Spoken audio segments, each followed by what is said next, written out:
Mga mima ko, palagi bang barado yung ilong ninyo? Or di naman kaya palagi kayong sinisipon? Or yung mga anak ninyo? Nako, baka nalalanghap nyo na yung harmful moisture dyan sa loob ng bahay, sa kwarto, sa kusina, or di naman kaya dyan sa banyo ninyo.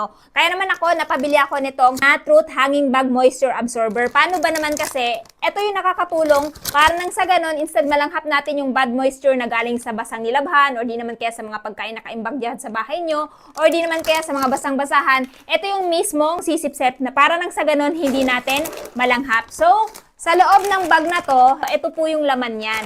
So, dito naman sa pinakaloob nito, may mga beads to. Bali, ito yung magsisilbing sisip-sip doon sa moisture na galing sa mga basang-basahan or di naman kaya doon sa mga sinampay na hindi naiga, na instead malalanghap natin at magkukos ng sakit, dito siya mapapapunta. Dapat meron kayo nito sa bahay, sa kwarto nyo, lalong-lalo na kung may mga babies tayo or mga bata tayo, parang sa ganun hindi sila madaling magkasakit. Ayan. So, yung kinaganda din dito sa Natrut Hanging Moisture Absorber na to, as in sa nakakapag-absorb siya ng harmful moisture, meron din siyang nilalabas na fragrance which is lavender. Kaya ito yung nabili ko. So, anim yung binili natin parang sa ganun.